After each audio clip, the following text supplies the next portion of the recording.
Silas opened his eyes to total darkness, the metallic tang of terror thick in his throat. He was bound to a rotting wooden chair, trapped in the center of a silent, decaying cabin. Beneath the floorboards, the dead were waking up.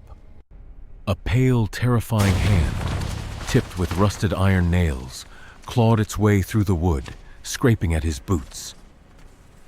Silas recoiled in absolute horror, pulling away from the immediate threat as a towering figure stepped out from the darkness.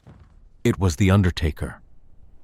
With a desperate surge of energy, Silas kicked the chair over, broke the glass, and escaped into the night. But out here, the air was cold. The old wooden doors of the abandoned Wild West town swung open and shut in perfect sync by themselves. He ran, but the town was rejecting him. His boots left thick, dark, oily blood on the dry dirt road instead of footprints. Then he saw her, a silent girl in a dusty white Victorian dress, standing with her back turned to him near the gallows.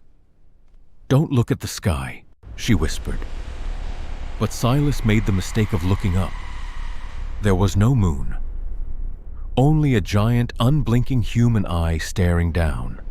The darkness fell like a heavy blanket. The girl turned, revealing a blank face with a jagged mouth filled with gleaming sewing needles. In pure panic, Silas bolted, crashing through the door of the old sheriff's office. He barricaded himself inside, biting his hand to silence his own terrified breath. But the nightmare followed. On the desk, a fresh message appeared in thick black blood. "Time is up, Silas." Outside the window, a skinless horse dragged a rusted iron cage, turning its head in a sickening motion to look right inside. Inside the cage, dozens of dirty porcelain dolls snapped their glass eyes to point directly at Silas. A freezing chill filled the room. Silas turned around slowly. The Undertaker was already standing right behind him. The creature held out a glowing silver pocket watch. Its hands were moving backwards at a rapid, terrifying speed. In the corner, an old wooden coffin snapped open, its interior lined with hundreds of rusted sharp iron spikes.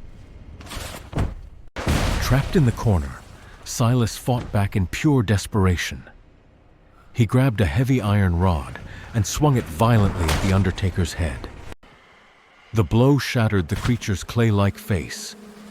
But instead of blood, a thick swarm of black locust insects poured out of the cracks, filling the room.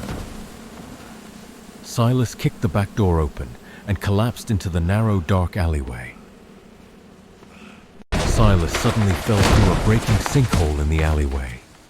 He crashed onto the cold, wet stone floor of a massive underground cavern, gasping for breath. He walked deeper into the darkness until he found it.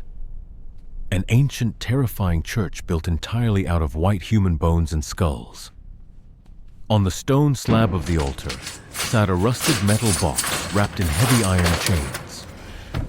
He desperately grabbed the chains, trying to break them off.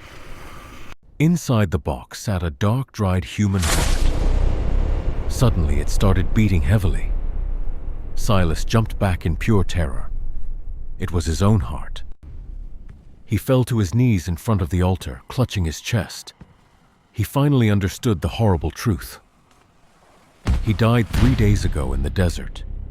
He was in hell. He looked up at the massive wooden cross. Thick, black, oily blood started oozing out of the wood cracks, dripping onto the bone floor all around him.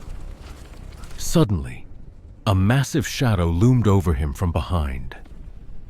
The Undertaker's dark silhouette completely covered Silas's body. He froze in terror as the darkness swallowed him. Dozens of pale, dirty hands burst out from between the bones on the floor. They grabbed Silas's boots tightly, pulling him down into the ground as he tried to claw his way forward. Silas wakes with a gasp. The air is cold, thick with dust and the smell of old wood. The ropes are back. The chair is back. The nightmare hasn't ended. It's just beginning again. On the table, the silver watch is alive. The hands spin wildly, screaming backward. Time is not moving forward anymore. Time is unraveling. The door groans open on rusty hinges. Outside, the world is gone. There is no town, no sky, only thick black fog and falling ash. A shadow breaks the mist. The Undertaker stands there silent and tall. The iron shovel hits the ground with a heavy thud.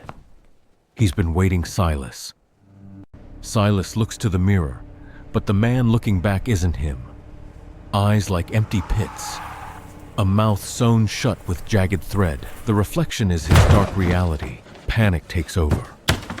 Ropes snap. Wood splinters. Silas breaks free, falling into the dust, gasping for a way out of this wooden cage. He runs for the window, his last hope for escape. But there is no light, only a cold, dead brick wall blocking the way. There is no outside anymore. The room begins to shrink. The walls are moving, squeezing, crushing the air from his lungs. The cabin is swallowing him whole. Then, silence. The man is gone. The room is still. The watch ticks one last time and stops at midnight.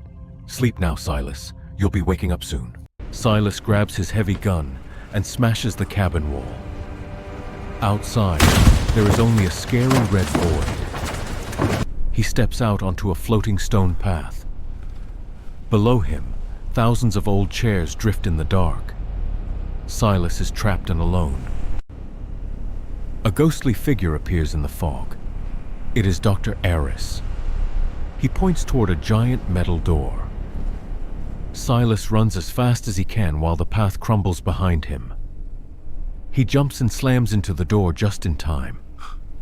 He enters the door and finds a dark medical lab. Inside giant glass jars, Silas sees clones of himself, all of them dead. He realizes he is just a test subject. He starts to panic. Dr. Aris steps out of the shadows with a sharp blade and a cold smile. Silas rushes to attack him, but Aris snaps his fingers. Instantly, invisible chains lock Silas onto a metal table. Aris touches Silas's head with a glowing metal tool. Silas remembers everything. He was a violent outlaw who died long ago.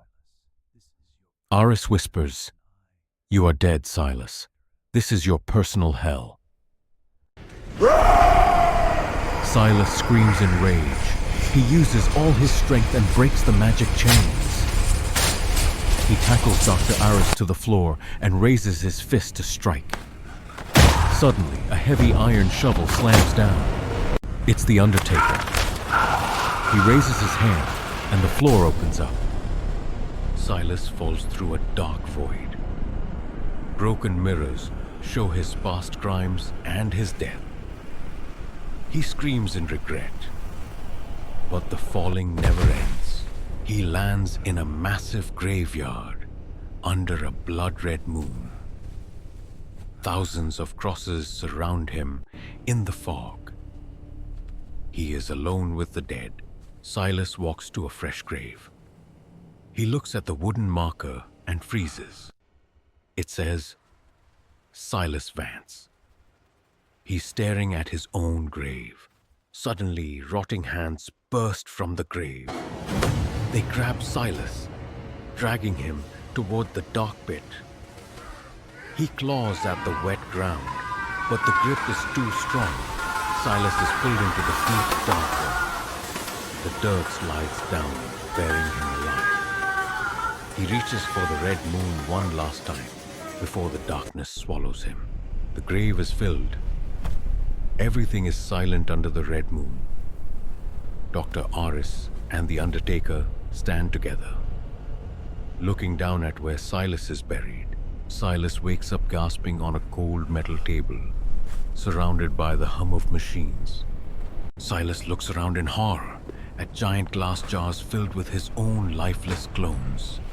Silas smashes the chemical tank, causing a massive explosion that consumes the lab. Silas bursts into a dark hallway lined with distorted mirrors.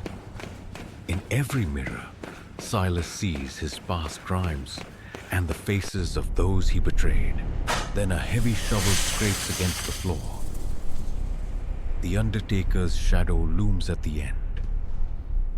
Silas runs until he enters a massive cathedral built entirely of human bones. Dr. Aris stands there at the bone altar, holding the rusted metal box with a grin. Silas finds his old revolver. He checks the cylinder.